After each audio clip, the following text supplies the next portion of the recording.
Estamos grabando. Ya.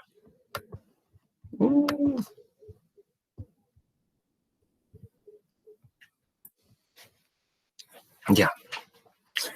Decíamos en la última clase,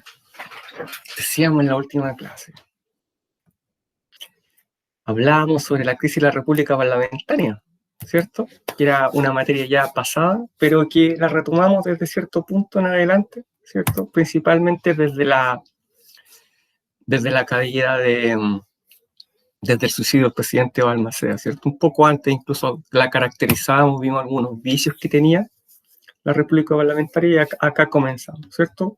Vimos brevemente la guerra civil que llevó a la caída o suicidio en realidad del presidente Balmaceda, que finalizó con las batallas de Concón y Placilla, con más muertos que toda la guerra del Pacífico, lamentablemente, debido a los motivos que ya señalamos. Entonces, después de este conflicto bélico interno, comienza la República Parlamentaria, ¿cierto? Ya. La caracterizamos, vimos algunos de los vicios, ¿cierto? La rotación ministerial.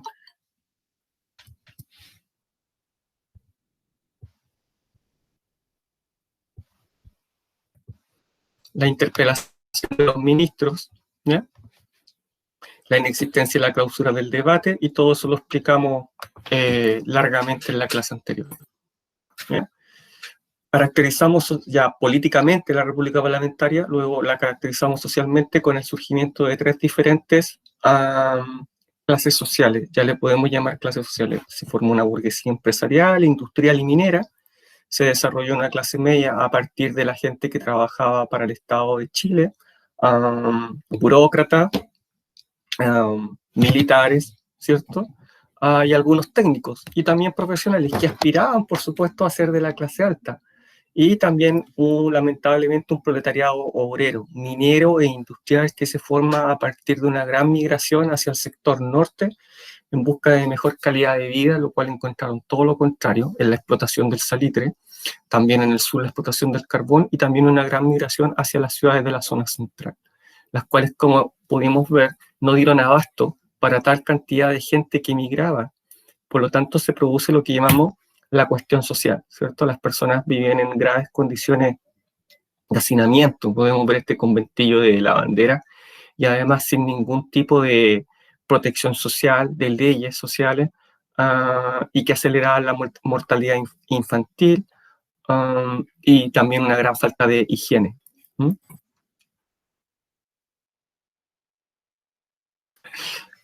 Caracterizamos también económicamente este periodo, ya que Chile recibe el primer torpedo de la línea de flotación, como me gusta a mí decir, con la invención por parte de Alemania del salitre sintético. El salitre era un recurso que se había ganado con la guerra del Pacífico y que había traído muchos recursos económicos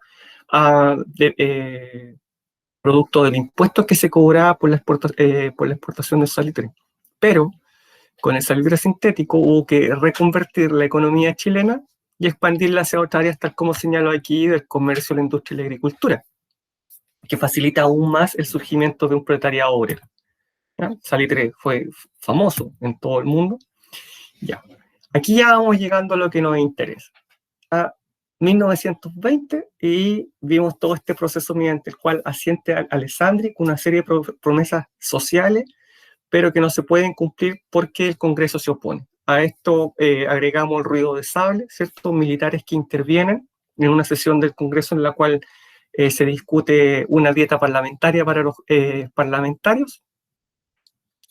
Irrumpen los militares y ante esto se legislan rápidamente los parlamentarios, pero los militares no se van, se conforma un comité militar que decide disolver el Congreso, y además el presidente Alessandri, ante la duda de que comenzara una nueva guerra, prefiere partir al exilio por 6 meses a Europa. Se establece otra junta militar de gobierno, liderada por ahora por el coronel Ibáñez, el caballo, a quien vamos a conocer ahora más en profundidad, ¿ya? Y termina la República Parlamentaria. Al tiempo después, yo les conté que Alessandri regresa a Chile invitado por el coronel Ibáñez, y con la condición de que deben promulgar una nueva constitución. Y se promulga finalmente la constitución de 1925, termina la república parlamentaria, ¿ya? Y la constitución establece esos lineamientos. ¿Ya? Ya, ahí está el caballo con el león firmando la constitución de 1925. El caballo con el león, ¿ya? Pero ¿qué es lo que pasa ahora? Aquí quedamos. Yo les dije, ahí algo va a pasar, esto no va a terminar nada de bien, el caballo con el león no va a terminar bien esta cosa. Por lo tanto, miren, inestabilidad y crisis política. Alessandri, Ibáñez y la República Socialista de Chile. ¿Sabían o no? No sé si alguien sabe de este episodio sin leer ahí en Google, sin ir a leer... sin ir a leer... Hubo una época que Chile tenía un modelo socialista al principio, pero creo que después, por un motivo, no me acuerdo. Así, yo sabía el tema, pero es que no me acuerdo por qué termina. Pero la cosa es que en los años 30 o por ahí, hay una época donde se instala una república socialista. 12 días. Sí, sí, fue muy poco, 12 días. muy 12 corto. días, claro. Aquí vamos a ver si este capítulo viene. Aquí, estoy aquí, prendiendo el carbón, ¿ya? Prendiendo el carbón, ¿ya? Ya, listo. Explicar los antecedentes de la instabilidad política en Chile entre 1925 y 32 es nuestro objetivo, ¿ya? Listo, vamos a partir por acá. Miren, miren por favor, ¿ya? Miren bien esto, miren. Alessandri, ¿ya? Elegido el 20, Arturo Alessandri vuelve, ¿cierto? El 25. 25, esto es lo que me interesa, mire, 1925 regresa, ¿cierto? Regresa. 1938, o sea, pasaron 13 años, ya, pero miren, Luis Barros Borgoño, presidente, Emiliano Figueroa, elegido, Carlos Ibáñez, vicepresidente, Carlos Ibáñez, elegido, Pedro Paso, vicepresidente, Juan Esteban Montero, vicepresidente, Manuel Truco, vicepresidente, y así podemos seguir. Miren, llegamos acá, República Socialista, Arturo Puga, presidente Junta Gobierno Provisional de la República Socialista, del 4 de junio al 16 de junio. Carlos Dávila Espinosa, presidente provisional de la República Socialista, del 16 de junio al 13 de septiembre. Estos son los días reales de la República Socialista, estos, ¿ya? Y algunos autores agregan esto y queda en 80 y tantos días, no pasa más de ahí, ¿ya? Y continúan sucediéndose los presidentes provisionales, los vicepresidentes, los presidentes que caen, vuelven, y este derroca a este, y este saca a este, y se forma una junta y saca a este otro, ¿ya? No quiero que esto se lo aprendan de memoria. Lo que quiero con esto es que se den cuenta de la gran instabilidad política que hay en el país, porque aquí estamos hablando de este periodo de regreso de Alessandri, pero miren, ¿cuánto dura? Nada. Y 3 presidentes más, o 3 gobernantes, podríamos decir. Primer gobierno de Ibáñez, sí, pero Ibáñez hasta el 31.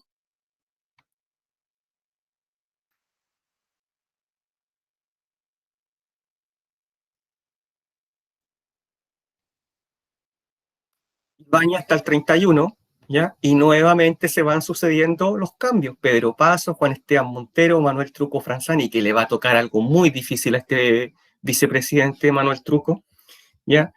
Luego va a ascender otro presidente, Juan Montero Rodríguez, luego como presidente elegido, que también va a pasar otro momento muy difícil, y así, cada uno le va a llegar su momento.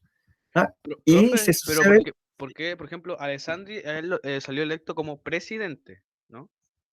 Él es elegido presidente en 1920, luego parte al exilio, regresa y luego se vuelve a ir. Ya, entonces cuando regresa, ahí está la primera este. ¿Y por qué Luis Barros Borgoño dice que es vicepresidente? Porque no hay un presidente elegido. Alessandri se va. Ah, deja el cargo. Deja el cargo. Si Ah, eso es lo que vamos a ver ahora, se va. Y así como unos cuantos más aquí se van. Antes que ruede su cabeza, se van. ya, por razón, porque Pareciera que decía, era la moda en ese momento que el presidente dijera, ya, hasta aquí nomás llegamos. Ya, miren, la dictadura de Ibáñez. Vamos a resolver un poco. ¿Qué es lo que pasa? Alessandri regresó a Chile. Ya, sí, mira, don Carlos Ibáñez me dijo que regresara, redactemos la Constitución, ya lo explicamos, redactaron la Constitución, sí. Pero Alessandri, por favor, mucha atención a esto. Alessandra dice, Carlos Ibáñez del Campo me está haciendo sombra. La única forma, me está haciendo sombra, me está quitando protagonismo. Parece que quiere ser presidente. Sí, quería ser presidente. La única forma en que esto se resuelva es que yo llame a la renuncia a todos mis ministros. Todos mis ministros. ¿Ya? Entonces Alessandri junta a todos sus ministros, todo su gabinete, y les pide la renuncia. Y todos los ministros piden le conceden la renuncia. Todos los ministros dicen, sí, presidente, todos vamos a renunciar. Adivinen quién no. Carlos Ibáñez del Campo dice, no, yo voy a seguir siendo el ministro de Guerra, no voy a renunciar. ¿Pero cómo? No voy a renunciar. Y queda gobernando el presidente Alessandri y Carlos Ibáñez del Campo. Entonces Carlos Ibáñez del Campo, que era muy estudioso, le dice al presidente Alessandri, dice, presidente, recuerde que cualquier documento, cualquier cosa que usted quiera hacer como presidente, siendo yo el único ministro, me tiene que preguntar a mí. Todo documento, toda decisión debe pasar por mí, porque eso dice la Constitución de 1833 y también la Constitución de 1925 que acabamos de redactar. Claro. Y el presidente Alessandri, ante ese tipo de presión, dice, se acabó. Ahora sí que se acabó. No quiero más con el caballo.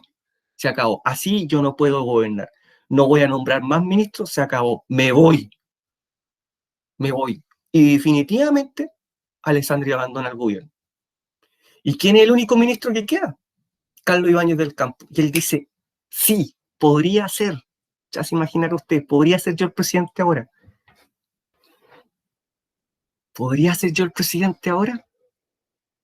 Sí, pero no es el momento. No es el momento. Por lo tanto, hay elecciones. Miren qué astuto. Hay elecciones. ¿Ya? Y, claro, por el lado, por la continuación de Alessandri, hay un candidato. Emiliano Figueroa se llama. Apenas pasó la historia. Emiliano Figueroa. ¿Ya? Y por el lado de Ibáñez, él dice, voy a colocar este candidato que estoy seguro que no va a salir. Un candidato que seguro no va a salir. Hay elecciones, por supuesto gana Emiliano Figueroa, el presidente que es opositor a Carlos Ibáñez del Campo. Ya, Emiliano Figueroa, presidente, muy bien, sí, es elegido democráticamente, ¿ya? Y el presidente Emiliano Figueroa comete el error de nombrar como ministro de la Corte Suprema a un hermano suyo. Y Carlos Ibáñez del Campo lo acusa de nepotismo. Y Emiliano Figueroa, ante esa situación, renuncia, todo esto pasa en un par de años, renuncia. Y Carlos Ibáñez del Campo dice, ahora, este es mi momento. Y se presenta como candidato a la presidencia de la República. Pero miren aquí, esto es lo que va a pasar. Como candidato único. Va solo. Nadie le compite, va como candidato único. Y sale elegido con el 98% de los votos. Presidente de la República de Chile. Ese fue el... Así entra Carlos Ibáñez del Campo. Elige muy bien el momento, ¿ya? Y es elegido con el 98% de los votos. Pero esto es recordado por la mayoría de los autores en Chile como una dictadura. Porque se presenta como candidato único. No hay oposición. Y él prácticamente elimina cualquier tipo de oposición. Miren, aquí yo de hecho puse tal cual, dictadura. Así comienza, 1927. Si se dan cuenta, todo pasa en 2 años. Vuelve el presidente Alessandri el 25, se promulga la Constitución del 25 y el 27 ya es presidente Carlos Ibáñez del Campo. Pero ojo, dictadura. ¿Por qué? Porque gobierna con mano de hierro, mantiene el orden público, emplea la represión preventiva. El que se lo opone lo reprime con la violencia. A todos los líderes políticos de la oposición, sobre todo comunistas, socialistas, exiliados, o a Juan Fernández, o a Isla de Pascua. Controla la prensa. O sea, esto es realmente una dictadura. Deporta a quien se le ocurre una oposición. Pucha, Diego, spoiler, sí, tiene bastantes rasgos fascistas. Pensemos que es 1927 y que en 1922 fue la marcha sobre Roma. ¿ya? ¿Se acuerdan que yo les dije en una clase que representaba el populismo? Bueno, el segundo gobierno va a ser mucho más populista, ¿ya? Pero él transita por varias corrientes políticas. En este momento él tiene mucho de fascista, como vamos a ver cuando en la última diapositiva. En la última diapositiva vamos a ver por qué podemos confirmar el pensamiento de este caballero como fascista, ¿ya? Controla los partidos políticos, ¿ya? Y se le ocurre algo. Él dice, ¿cuántos parlamentarios necesitamos? ¿Ya? Por ejemplo, 100. 100. Ah, entonces los partidos políticos tienen que proponer 100 candidatos, porque la Constitución dice que cuando el número de escaños, no, autoritario, no, totalitario no, autoritario digo, dice la Constitución, cuando el número de escaños sea igual al de candidatos, no hay que hacer elecciones de diputados ni de senadores, lo elegimos entre nosotros. Nos reunimos y se eligen mediante los partidos políticos. Ideal, ideal, así Ibáñez elimina a toda la oposición. ¿Y cómo pasa la historia de esto? Como el Congreso Termal de 1930. ¿Por qué termal? Porque se juntan en las termas de Chillán. Esto es real, ¿ya? Se juntan, se reúnen en las termas de Chillán y ahí eligen diputados y senadores. A favor, ojo con esto que voy a decir, a favor podríamos decir que promulga el Código del Trabajo en 1931, sí, pero ¿por qué lo promulga? Para mantener el orden en la clase obrera. Porque si hay un Código del Trabajo, entonces puedo regular el trabajo, puedo regular a los trabajadores, le entrego, cedo con todas las leyes sociales de las que ya conversamos, la dejo escrita en un código del trabajo para que no se puedan tomar decisiones arbitrarias. Sí, pero al mismo tiempo ejerce un gran control social sobre los trabajos. Bueno, este es el gobierno de Ibáñez. De esta forma entra a la política como presidente y de esta forma lleva a cabo su primer gobierno. ¿Se dan cuenta? Acá tenemos el Congreso Termal, ¿ya? Senadores, diputados elegidos de esta forma tan poco democrática, porque no vamos a votaciones libres, universales, olvídense de eso, sino que se eligen, se juntan allá en las termas de Chillán y ahí se realiza el Congreso Termal, ¿ya? ¿Ya? De esta forma estamos gobernando. Miren, pero Ibáñez también se preocupa mucho de la economía. Pensemos cuánta pobreza había, indigencia, en realidad había miseria, no había nada que distribuir. Pensemos en las precarias condiciones en las que vivían todos los trabajadores. Por lo tanto, dice, hay que organizar de manera ordenada el cobro de impuestos. Y ahí hay algunas de las políticas públicas que llevó a cabo, las cuales son bastante interesantes e importantes para la época, porque si bien ya existía la Contraloría General de la República, ahí hay un ejemplo, la potenció mucho en sus facultades. También creó superintendencia de aduanas, ¿cierto? Porque las aduanas son las que controlan el ingreso de las mercancías a las cuales se le debe cobrar impuestos, creó una dirección general de impuestos, por lo tanto se preocupó mucho de regular la economía chilena a través de los impuestos. Miren ahí abajo, por favor, las leyes proteccionistas, las cuales ya expliqué en su oportunidad en qué consistían, explico nuevamente, altos aranceles a los productos que llegaban desde otros países y que ese mismo producto se fabricaba en Chile. Coloqué el ejemplo de la Coca-Cola. Una Coca-Cola norteamericana versus una Chile Cola, tiene mucho más alto impuesto la Coca-Cola norteamericana que la nuestra para desincentivar su consumo. Entonces, sí, Diego, pero ya vamos a ver, y algunos de ustedes, Diego y compañeros, debe estar pensando por qué esto no resultó como quería. Sí, eso resultó, pero acá hay otro problema. Fíjense en los años. Acá hay otro problema. Miren los años en lo que está pasando esto. Va a ocurrir otro problema, un proceso que nosotros ya vimos. ¿Ya? Claro. ¿Ya? Bueno, entonces con estas leyes proteccionistas, como indicaba el ejemplo de Coca-Cola, se espera recaudar más impuestos, incentivar el comercio local, subir los impuestos a los productos que son internacionales y así favorecer el mercado nacional, ¿ya? Y se crea gran cantidad de obras públicas. Si ustedes ven el programa que yo les recomendé, Nuestro Siglo, el Casino de Viña, espectacular, que yo lo conozco, el casino de juego de Viña, el equivalente al Antay, por así decirlo acá en Coyhaique, se inaugura en 1930, ¿ya? el 30 de diciembre. Se inauguran estadios, se crean calles y se comienza, miren qué importante, comienzan en este periodo de Ibáñez, a alguien se le ocurre que un día debería construirse un tren que fuera bajo tierra en Santiago. Se les ocurre, ojo, se les ocurre. ¿Ah? No lo llevan a cabo, por supuesto, no tienen toda la tecnología, pero sí se les ocurre. Y también comienza Ibáñez a pensar, ya comienza a pensar en una economía hacia adentro. Lo que va a ser después el germen del modelo ISI, ¿cierto? Que ya vimos en la clase anterior, de este modelo de industrialización por sustitución de exportaciones. Y a él se le comienzan a ocurrir estas ideas, pero es el germen. No las lleva a cabo, ¿sí? Pero ya se le ocurre en este periodo. Exactamente, se crean muchas líneas ferroviarias, carreteras, puertos, pensemos en el tren Arica-La Paz, ¿cierto? Todo eso le toca a Ibáñez. Hay un gran crecimiento económico, pero hay un problema. ¿Ya? La crisis económica del 29. ¿Ya le había pegado el primer torpeo, como me gusta decir a mí? Sí, Diego, bastante, bastante. Hasta aproximadamente comienzo del 31 esto da resultado, porque si bien el crack fue el 29, no rebota inmediatamente. ¿Ya? No rebota inmediatamente. La literatura habla mucho de que el peor año para Chile fue el 31.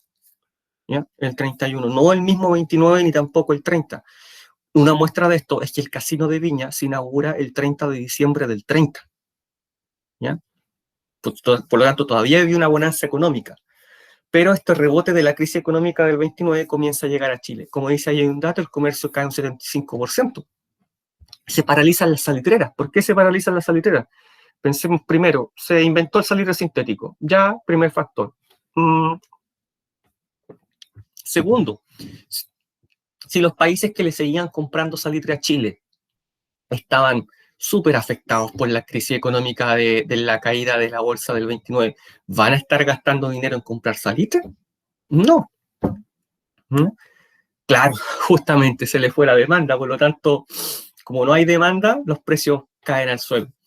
Y cae, por supuesto, la industria minera, no solamente la del salitre, sino que en el sur también tenemos el carbón. Se ocupa, claro, pero para un nivel interno, pero los mercados a los cuales se exportaba dicen, bueno, sabes que ya no te puedo comprar la misma cantidad o simplemente ya no puedo comprar. Por lo tanto, congela el pago de la deuda externa, es decir, todos sabemos que los países pagan continuamente y ojalá al día su deuda externa.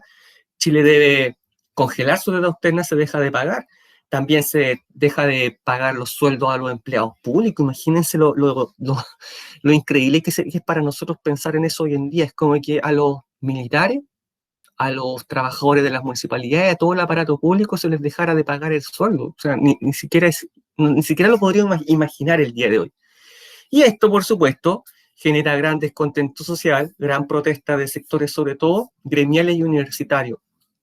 Hay una protesta en Santiago y una bala perdida mata a un estudiante de medicina, ¿ya? Y se le atribuye a Carabineros. Y esto enfervece aún más los ánimos y al día siguiente, unos días después, que continúan las protestas en la calle, muere un profesor de historia, también de un balazo. Y la bala perdida, pero se le atribuye a Carabineros. Entonces hay una represión violenta. Esto produce que los ministros le digan a don Carlos, al caballo, le digan, ¿sabe qué, don Carlos? Hasta aquí nomás llegamos, esto se acabó, no, esto se vuelve ingobernable, nosotros nos vamos, lo vamos a dejar solo, usted relácelas como pueda, y ante esta situación, Carlos Ibáñez del Campo, siguiendo la moda, parece, de los presidentes de la época, dice, me voy, y se exilia en Argentina. Se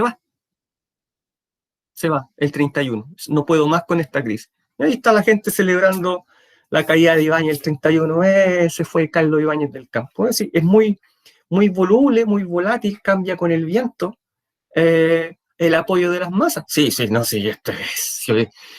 Grábense a fuego esto, este profesor piensa que la historia es cíclica, no lineal, piensa que la historia es así, ¿ya? Yo, no así. Si ustedes quieren pensar lo contrario, perfecto, pero yo siempre he pensado que la historia es así, quizás desde el Neolítico en adelante. Miren esto qué dramático, sí, cada 30 o 40 años, sí, junto con los terremotos. Se fue Ibáñez el 31, y ese mismo año comienzan a sucederse vicepresidentes no elegidos, ya no elegidos, sino que, bueno, alguien tiene que gobernar.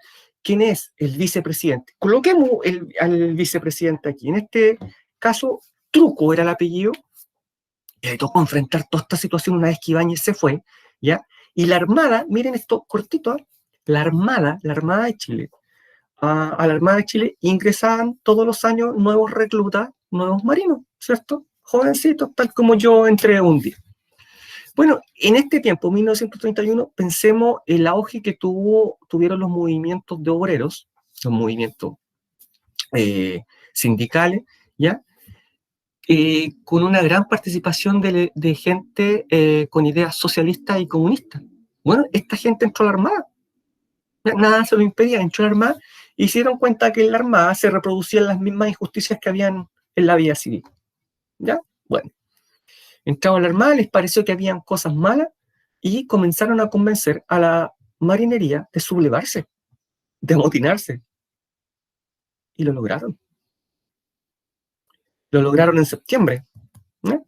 Ibáñez se fue en julio del 31 y en septiembre la escuadra se amotina y se subleva. La escuadra de Chile, sí, esto es real, búsquenlo, sublevación de la escuadra, ¿ya?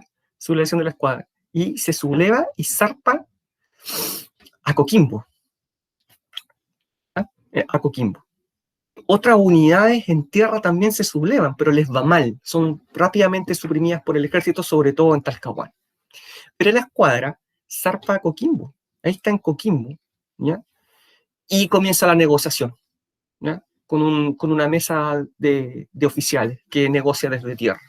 Estas negociaciones no llegan a buen puerto y la escuadra chilena, es bombardeada por la Fuerza Aérea de Chile. ¿Sabían o no? Estos aviones son de la Fuerza Aérea de Chile y esta es la Armada de Chile. ¿Ya? Como resultado, hay una, no lo puede creer, Felipe, como resultado hay un avión derribado, digamos, la Fuerza Aérea sufre como baja un avión derribado, no sufre muertos, y la escuadra tiene un muerto y un herido. ¿Ya? Y ese es todo el resultado del combate. Pero se produce. O sea, si preguntamos, oye, ¿la Fuerza Aérea de Chile ha tenido alguna vez su bautismo de fuego alguna vez en combate real? Sí, claro. Sí, claro, Diego. Sí, ese es un dato ya bastante estudiado por historiadores. Claro que ha tenido combate la Fuerza Aérea de Chile. Ahí está. Esta foto fue tomada en Coquimbo, bastante interesante. Y mire los curiosos, ¿ah? Mire los curiosos que van a ver ahí el combate. Bueno, esto le toca al presidente Truco, 1931. Vicepresidente Truco. En el intertanto que Ibáñez se fue, se le subleva la escuadra. O sea, es crisis tras crisis. ¿Y cómo vamos de injusticia? ¿Pero qué tipos de injusticia? No le entiendo esa palabra. ¿Qué tipos de injusticia había en las Fuerzas Armadas? Sueldos, comida, principalmente sueldos, comida, era lo que reclamaban ellos. Principalmente eso. Hay un libro súper bueno que se llama La sublevación de la escuadra, donde lo trata en profundidad. Sueldos, comida, trato. Pensemos que todavía existían bastantes castigos bien humillantes dentro de la Armada, pero principalmente era sueldos y comida. ¿Ya?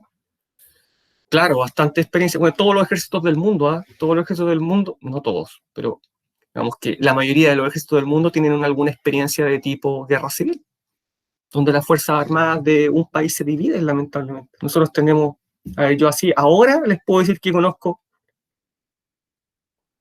5 en Chile. De haberlas, haylas. Pero bueno, volvamos. Esto está pasando en 1931. Toda la crisis, sintetizo un poco, toda la crisis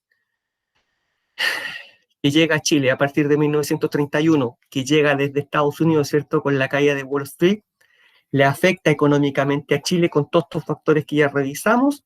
Ante toda esta problemática económica, se produce la protesta social, renuncian los ministros de Ibáñez, e Ibáñez se ve solo y dice, renuncio, y se va a Argentina, se exilia. Al mismo tiempo que está pasando esto, que renuncia Ibáñez, hay que colocar otro gobernante. Colocamos a Truco, que asume como vicepresidente, y se ve enfrentado, lamentablemente, a la sublevación de la escuadra, ¿ya? Que ingresan personas de pensamiento comunista, socialista, que ven que hay problemas dentro de la Armada de Chile del tipo que ya mencioné, y por lo tanto se subleva. ¿Cómo se apaga esta sublevación? Con combate entre el ejército y la Armada, la Fuerza Aérea con la Armada, finalmente los sublevados se rinden, ¿ya? Esto no llega a ninguna parte, esta sublevación. Dura muy poco, dura días, en septiembre del 31. ¿Ya? Ya. No hay gobierno, Truco está ahí, tiene graves problemas, ¿cierto?, para gobernar. Por lo tanto, llamemos a elecciones lo más rápidamente posible, ¿ya? Lo más rápidamente posible, porque Truco también renuncia, no hay gobierno.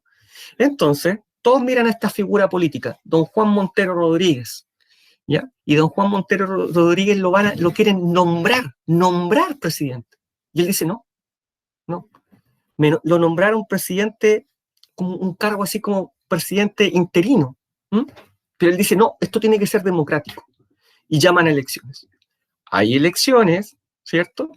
Y es elegido democráticamente don Juan Montero Rodríguez. Pero tiene un problema. Este caballero es descrito como una persona con muy poco carácter, ¿ya? Muy poco carácter para gobernar, no tiene un carácter fuerte, ¿ya? Y se deja llevar por lo que le dice la oposición, por lo que le dicen sus asesores, y no toma muy buenas decisiones. Si bien es cierto, él tiene que enfrentar toda esta crisis posterior al 29, ¿m? Más que donde calienta el sol, Diego, es una persona sin carácter, una persona donde calienta el sol, podríamos decir Ibáñez, que Ibáñez se levantaba y decía, olor asado, ¿para dónde? Para allá, y se movía para allá, ¿ya? O este caballero simplemente no tomó decisiones, ¿ya? A pesar de que sí establece un plan económico, tal como dice ahí, ¿cierto? Quiere resolver de alguna manera la crisis económica en la cual se encuentra el país gobernando de manera austera. ¿Qué quiere decir eso? No vamos a gastar plata en lo que nos interesa mucho, vamos a organizar nuestras prioridades, ¿cierto? Vamos a fomentar la industria, perdón, la empresa agrícola, ¿ya? Porque si la minería no está funcionando, en alguna parte tenemos que obtener recursos. Ya vamos a la agricultura, pero comete un grave error. No disuelve el Congreso Termal, que era bastante antidemocrático. Ya no lo disuelve y lo mantiene. Recordemos el Congreso Termal que nombré, que se autoeligieron prácticamente dentro de los partidos para que no hubiera ningún tipo de oposición, no lo disuelve. Ahí está un grave error que comete. Otra, ya sabemos que los países dependían de Estados Unidos para los préstamos y este presidente pensó, le continuó pidiendo préstamos a Estados Unidos, pero lamentablemente Estados Unidos no podía porque no tenía recursos ni siquiera para ello. Este gobierno dura meses, a ver, claro, del 2 de diciembre del 31 al 4 de junio de 1932, ¿ya? Y se produce un motín. Una gran cantidad de mineros, ¿ya? Guiado por el Partido Comunista, por el Partido Socialista, y eso termina con 36 muertos, tal como señala aquí, es un intento de golpe de Estado que fracasa. Un intento de golpe de Estado contra el presidente Montero. Fracasa, pero el presidente Montero dice, yo no voy a ser responsable de mayor derramamiento de sangre, esto llegó hasta aquí, y renuncia. Voy a repetir esto de nuevo, y renuncia, ¿ya? Y dura del 2 de diciembre del 31 al 4 de junio de 1932 como presidente, y vamos con otro, ¿ya? Y vamos con otro presidente, renuncia ante la presión. ¿Pero qué tipo de presión? Acá está, la República Socialista, ¿ya?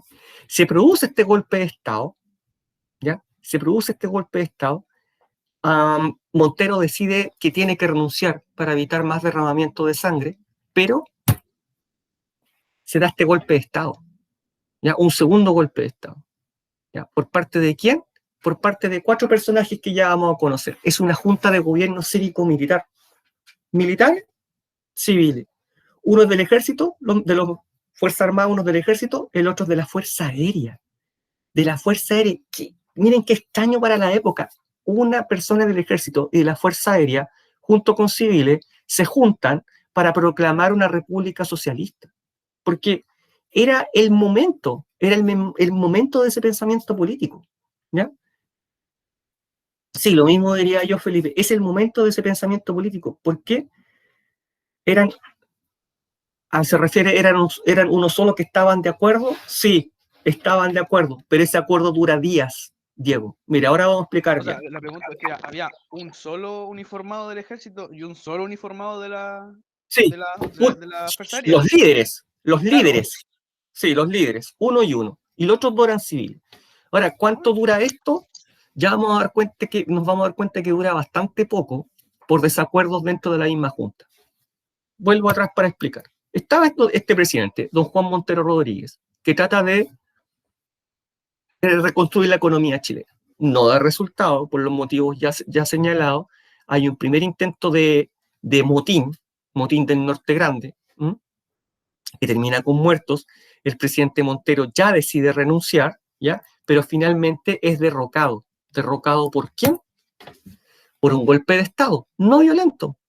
Llegan estas personas a la moneda y le dicen, presidente, este es un golpe de Estado, queremos que se vaya. Y el presidente agarra sus cosas y se va. Y lo único que pide son garantías de seguridad para él y su familia. Y se va. Renuncia, es depuesto por un golpe de Estado y se va.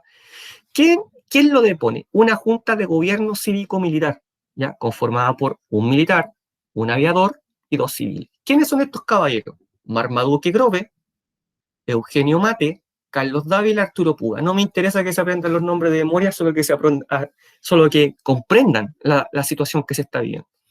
Estas 4 personas asumen el gobierno de Chile, ¿ya? Y proclaman la República Socialista, ¿ya? Como ya vamos a ver más adelante algunos de sus lineamientos.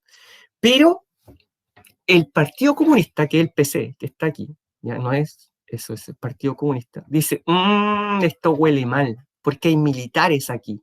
Y no, estoy seguro que no todos estos militares tienen un pensamiento socialista. Yo creo que hay por lo menos uno aquí que si quiere aprovechar esta situación para establecer un gobierno de otro tipo. Por lo tanto, esta República Socialista, al contrario de lo que uno podría pensar, es rechazada por el Partido Comunista. ¿Ya? 3 de los 4, Grove, Mate y Puga, aquí falta Dávila. Grove, Mate y Puga radicalizan el movimiento, ¿ya? Y sacan un programa de gobierno con 30 puntos de acción, del cual ya les voy a presentar un extracto, más o menos de lo que ellos querían hacer. Y esta idea muy radical para el momento, ¿ya? Es rechazada por Dávila. Pero mire por quién más, por sectores ibañistas, ¿ya? ¿Cuál era la segunda intención? Dávila dijo, me aprovecho esta situación, me uno a esta junta de gobierno, proclamamos la República Socialista, pero de esta forma vamos a permitir que vuelva Ibáñez, porque yo soy ibañista, ¿ya? Y vamos a establecer un gobierno muy diferente a lo que quieren estos otros 3. Pero la Junta se da cuenta de esta intención y Dávila es expulsado, ¿ya? O sea, Dávila es... lo que suponía el Partido Comunista al final era verdad, po. Claro que era verdad. Si Ah. Dávila estaba ahí para hacer volver a Ibáñez. Y Sí, Dávila pues, es ya. Dávila es expulsado de la Junta, ¿ya? Dávila es expulsado de la Junta, pero Dávila tiene el apoyo del ejército. Por lo tanto,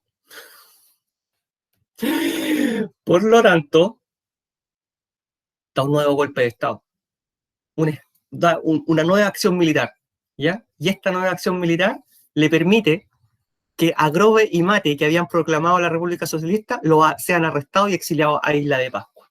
Y Dávila, ahora, el que había sido expulsado de la Junta de Gobierno, se autoproclama presidente provisional de la República Socialista. Y los otros 3 que están ahí, 2 son exiliados a Isla de Pascua y el otro simplemente es depuesto. Y establece un estado de sitio, la censura y nuevamente comienza a gobernar de manera autoritaria. Comienza a gobernar de manera tan autoritaria que ahora Dávila va a perder el apoyo cívico-militar. Esto no era lo que nosotros queríamos y Dávila renuncia y se disuelve definitivamente la República Socialista. Y vamos con elecciones en octubre. Resumo y sintetizo porque puede ser bastante complejo. El presidente Montero ante la grave situación económica y ante el intento de motín del Norte Grande, tiene la intención de renunciar. Pero finalmente es derrocado. ¿Derrocado por quién? Por una junta de gobierno cívico-militar, que proclama una república socialista, conformada por estos 4 caballeros. ¿Ya? Bien. 3 de estos 4, Grove, Mate y Puga, llevan más allá el movimiento y sacan un programa de gobierno. Queremos cambiarlo todo, ¿ya? Con 30 puntos de acción. Esta idea es rechazada por Dávila porque Dávila dice, no, mi intención es que regrese Ibáñez. Por lo tanto, Dávila es expulsado de la Junta. Dávila, con apoyo militar, ¿ya? Arresta y exilia a Grove y Mate y declara el estado de sitio y la censura y comienza a gobernar de manera autoritaria, autoproclamado como presidente provisional de la República Socialista. Es decir, de estos 4, primero gobierna Grove, Mate y Puga. Estos 3 radicalizan sus ideas y expulsan de la Junta a Dávila, ¿ya? Porque Dávila tenía ideas ibañistas. Dávila, con apoyo militar, ahora arresta a Grove y a Mate y depone a Puga. Y a estos 2 los manda a Isla de Pascua. Y él se autoproclama presidente y gobierna de manera autoritaria. Pero pierde rápidamente el apoyo cívico-militar porque sus ideas son muy radicales y Dávila se ve obligado a renunciar y se disuelve la República Socialista. No sé, no tengo ese dato tan puntual, Diego, quién quedó al mando de Carabineros. No tengo ese dato tan puntual. Es que yo había leído una vez que Carabineros como que había quedado sublevado a la dirección del ejército o algo así, pero después leí, Mire, como que leí es otro autor que probable, decía que tenía otro general, por así decirlo. Entonces no sé es, qué pasó. es probable porque Carabineros proviene de una unidad de caballería del ejército. Es probable. En síntesis, la experiencia socialista dura desde el 4 de junio del 32 al 13 de septiembre del 32. ¿Ya? Pero la república realmente socialista dura 12 días, que es el gobierno de Grove, Mate y Puga, que dura desde el 4 de junio hasta el 16 de junio. Y eso es la república socialista. Esa es toda la experiencia. ¿Qué cambió? Antes que cambie, vamos a explicarlo de esta manera. Grove, Mate, Puga tienen ideas de izquierda, quieren establecer una república socialista. Dávila tiene ideas ibañistas, quiere que retorne Ibáñez. Ya, bien, hasta ahí bien. Pero, por su idea ibañista, es expulsado de la Junta. Te fuiste. Ya, me voy, pero da un golpe de Estado, con apoyo del ejército. Da un golpe de Estado contra la misma Junta a la que él pertenecía. Por lo tanto, estos 3, a Isla de Pascua. ¿Ya? Salen del gobierno y a Isla de Pascua. Entonces queda al mando Carlos Dávila con su República Socialista. Bien, ahí se va entendiendo mejor. Exiliado Isla de Pascua y obligado a dimitir porque este estaba al mando. Listo, hasta ahí yo creo que se comprende mejor. Pero Carlos Dávila, sin apoyo, porque lleva una política demasiado extrema, como ya vamos a ver, sin apoyo, renuncia. El 13 de septiembre del 32, fin de la República Socialista. Yo creo que de esta forma se entendió mucho mejor la explicación. ¿Alguien tiene alguna duda sobre la experiencia de la República Socialista en Chile? No, ya. Yo creo que de esta forma se entendió mejor. Después ustedes van a poder revisar la grabación y se van a dar cuenta que esta explicación resume todo lo anterior y es bastante más didáctica. ¿Ya? Listo. Le pongo ahí también círculo rojo a Dávila porque se acaba la República Socialista, ¿cierto? Pero aquí están algunos de los 30 puntos, solamente me voy a remitir a algunos de ellos. Miren qué interesante. Y dice, fuerte impuesto a todas las grandes fortunas. ¿A qué les va sonando? Distribución de víveres.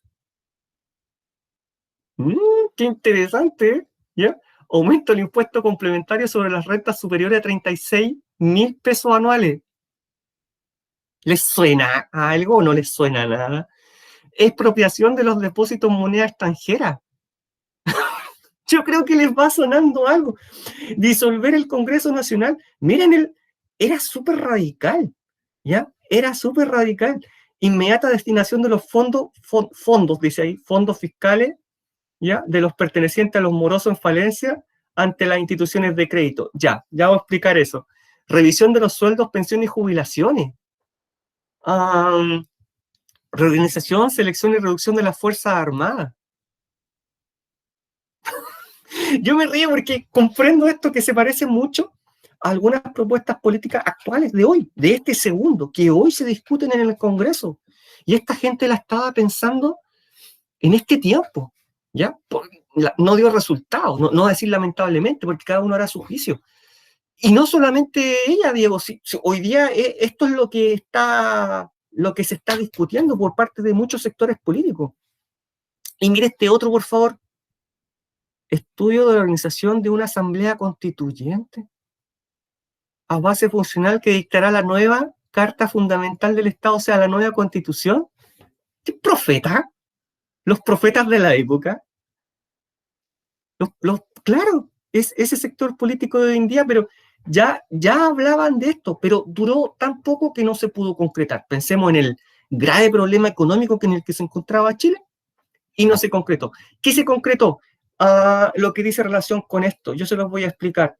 Hay una institución que en ese tiempo se llamaba la tía rica, que hoy día alguna gente todavía le dice la tía rica, donde la gente iba y decía, oye, voy a llevar no, esto no es muy barato, pero voy a llevar mis joyas.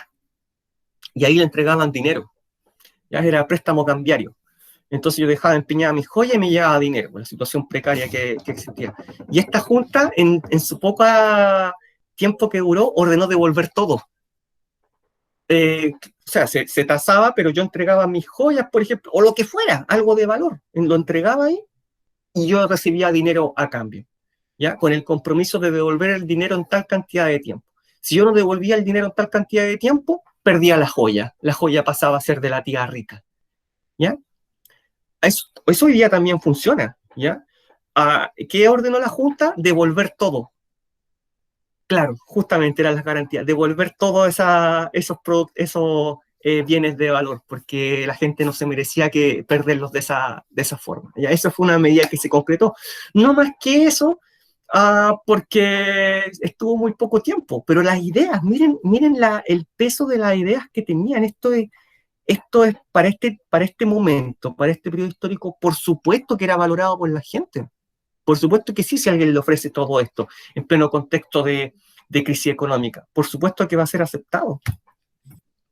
¿Ya? Estamos con el segundo gobierno de Alessandri. ¿Por qué? Porque aquí quedamos acá y nadie se dio cuenta. Elecciones presidenciales en octubre. Se acabó la República Socialista. Bueno, ¿y quién va a gobernar? Bueno, regresa un conocido de nosotros, Alessandri. ¿Ya? Y con Alessandri se produce la estabilidad, ¿ya? Alessandri, pero ya no es el mismo León, ahora va a gobernar de manera bastante más autoritaria. Crea una milicia republicana con aproximadamente 100.000 hombres en todo Chile, los cuales desfilan con uniforme, ¿ya?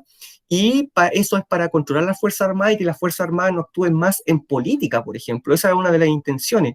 Jubila a todos los militares que están en contra de él, ¿ya? Para eliminar cualquier tipo de oposición.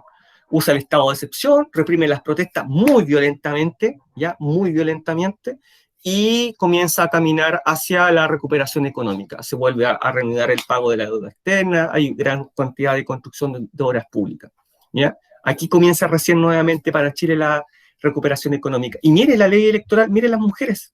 Primera votación femenina en municipales, ¿ya? En municipales. Falta mucho todavía para que voten por el presidente de la República, ¿ya? Y aquí regresa Alessandri, elegido democráticamente. Se presenta a elecciones y sale elegido a él. Segundo gobierno del León, ¿ya? Y este presidente va a lograr nuevamente el orden económico, el orden social y el orden político, ¿ya? Ya. Pero va a gobernar muy duramente, miren aquí, reprime todo tipo de protestas con el ejército, levantamiento tranquilo, matanza al seguro obrero, ¿ya? Ya. Está terminando el gobierno de Alessandri, 32 al 38, ¿cierto? Y hay que hacer elecciones para presidente de la República. Va a las elecciones Pedro Aguirre Cerda por el Frente Popular, Gustavo Ros por la derecha conservadora, y hay un grupo que a la fuerza quiere que Carlos Ibáñez del Campo sea el siguiente presidente de la República. Miren quién lo apoya. Movimiento Nacional Socialista, los nazis chilenos, ¿ya? Lo apoyan. Por lo tanto, en septiembre del 38, un grupo de jóvenes toma, que eran jóvenes nacionalsocialistas, de mentalidad nazi, pro Ibáñez, toman el seguro de la Caja Obrera y la Casa Central de la Universidad de Chile. La toman violentamente. En el intertanto, matan a un carabinero. El carabinero se arrastra a la calle, se dan cuenta que muere ahí en la calle, ¿ya? Y comienzan a llegar carabineros y ejército a rodear esos edificios. Estos jóvenes son tan idealistas, tan nacionalistas, que deciden combatir, ¿ya? Y morir por su causa, ¿ya? Estos jóvenes son rodeados en esos edificios que ellos habían decidido tomar y se produce un intercambio de disparos, se produce un combate bastante fuerte, donde finalmente estos jóvenes se rinden, ¿ya? Se rinden. Los sacan a la calle, los conducen al edificio del Seguro Obrero y son fusilados, ¿ya? Por carabineros, y luego distribuidos de tal manera que pareciera que habían muerto en combate. Ante esta situación, que pasa a la historia como masacre del Seguro Obrero, hoy día hay una placa recordatoria en ese lugar, se produjo un desprestigio del gobierno de Alessandri, ¿ya? Y además Ibáñez dice, no, con esto yo ya no voy de candidato, depongo mi candidatura. Y además termina cualquier tipo de movimiento nacional socialista, es decir, nazi, en Chile. ¿Ya? Esas son las consecuencias de la masacre del Seguro Obrero. Va a haber elecciones, 38, igualmente se producen elecciones, ¿y quién va a salir presidente? El primer presidente de una serie de presidentes pertenecientes al Partido Radical, don Pedro Aguirre Cerda, cuyo lema de campaña era gobernar es educar, ¿ya? Es radical. Y a contar de la próxima clase vamos a ver una serie de presidentes radicales, que llegan a la presidencia con apoyo del FRAP, ¿ya? Que no les voy a adelantar más en este momento, pero llegan con apoyo de algo que se va a llamar FRAP, el Frente Popular. Ahí tenemos a De Sandre en su segundo gobierno con su perrito Hulk, y aquí llevan a los jóvenes, ¿ya? Los llevan detenidos y más tarde van a ser fusilados por carabineros, ¿ya? En la masacre del Seguro Obrero, que trae como consecuencia todo lo que mencionamos. Dice aquí, las nuevas transformaciones ocurridas durante el primer tercio del siglo XX en nuestro país traerán consigo el surgimiento de nuevos actores sociales que intervendrán directamente en la elección de los próximos gobiernos radicales. ¿Alguien reconoce a uno de estos tres personajes? El de la derecha, a Cerda, ¿no? ¿Ese no es Cerda? Se los presento. Salvador Allende Gossen. Bye. Jovencito.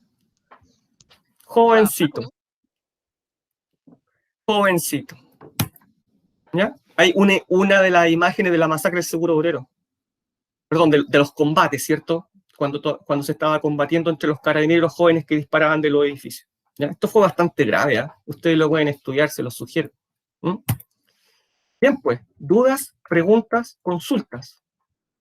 Dudas, preguntas, Entonces, consultas. por eso se define como a Ibáñez como una especie de fascista medio raro porque lo apoyaran los nazis. Claro, exactamente. Lo raro es que no era como fascista así declarado porque él lo reprimió. Entonces fue como algo medio raro ahí.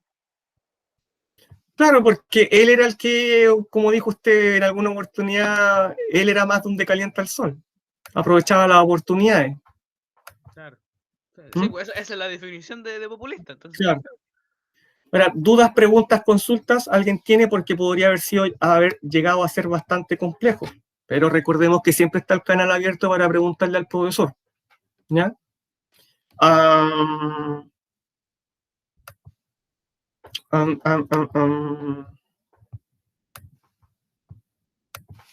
Dice aquí, elabora una línea de tiempo que permite identificar los principales procesos históricos ocurridos en nuestro país entre 1925 y 1934. Realiza tu trabajo a mano, como siempre, toma una foto y súbela a Moodle.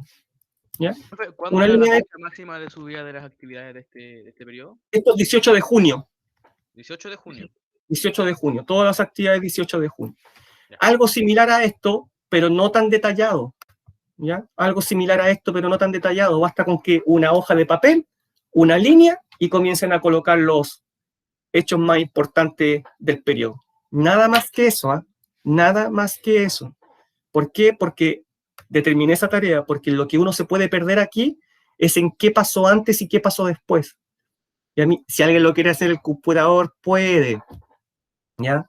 Pero el que no, el que tiene solamente el teléfono y no tiene ese acceso, haga una línea al medio que abarque toda su hoja de cuaderno, la hoja que usted elija, y comience a colocar eventos hacia arriba, otro hacia abajo, para que no choquen. Uno hacia arriba, otro hacia abajo, y le coloca ahí el evento que usted cree que es importante. Por ejemplo, Alessandria asume como presidente, masacre el seguro obrero, el presidente Truco, cierto otro evento que pasó, y así. Y así. Y eso es lo que pido. No pido más que eso, ¿ya? Para que no hagan algo termonuclear como algunos, ¿no? Eso. Ya. No hay más duda, pregunta, consulta. Nos quedan 3 minutos. Vamos a ir acá. Miren. Esta es la foto del curso. O sea, 19 más 5, 24, y somos 44 en el curso. ¿Ya? Y esta situación de verdad me tiene bastante molesto. ¿Ya? Yo me dediqué a revisar todo el fin de semana y esperaba revisarlo todo, y ahora este profesor va a tener que revisar durante la semana cuando le empiecen a llegar por gota los trabajos. O sea, a mí me gustaría ahora, en estos pocos minutos que quedan, escucharlo a ustedes. ¿Ya? Escucharlo a ustedes, porque yo aquí lo que veo es un desinterés. Es un desinterés, simplemente no me importa. No me importa porque sé que no me va a pasar nada si no mando el trabajo. Eso es lo que yo veo acá. Entonces díganme ustedes, ¿qué es lo que necesitan? Yo anoche recibí correos después de las 10 de la noche diciéndome: profesor, yo no entendí cómo se hacía el apunte visual. Entonces la pregunta, bueno, ¿cuándo te diste cuenta que no había entendido? ¿Hace un mes atrás cuando yo di la tarea? ¿Por qué no me preguntaste? ¿O te diste cuenta anoche cuando recién abriste el archivo y no lo entendiste? Los escucho, los leo.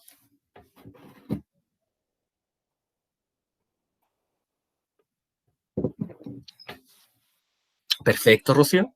Usted debe estar entre esas 5. Perfecto, sí. Millaray, Rocío, bien. Me dirijo a quienes no lo han entregado todavía y que quizás ni siquiera lo tienen hecho.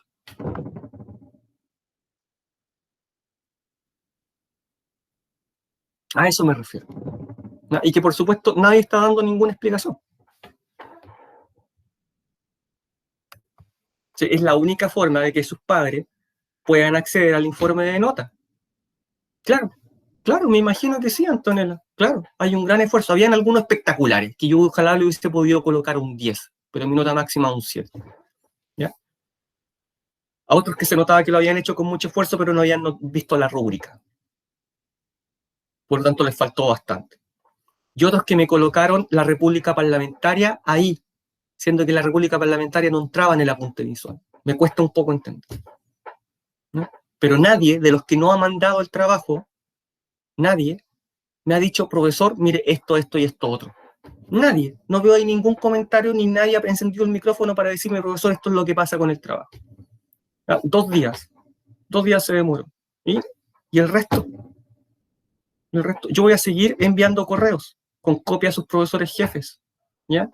Para que quede constancia de que el profesor les insiste y los invita a realizar el trabajo, que se dio toda la instrucción y todo el tiempo para preguntar mediante los canales establecidos, ¿ya? Así que los invito a enviarme hoy el trabajo. Hoy. Yo voy a estar todo el día esperando sus trabajos y todo el día me voy a dedicar a corregir. ¿Bien? Bien. ¿Alguna duda, pregunta, consulta? Perfecto. Ya. Muchas gracias por la conexión. Como siempre, los canales quedan abiertos para que se puedan comunicar conmigo. Lo podemos dejar hasta aquí. Nos vemos en la siguiente clase. Hasta luego. Que le vaya bien. Chao, está bien. Sí, Rocío, voy a tomar agüita ahora. Chao.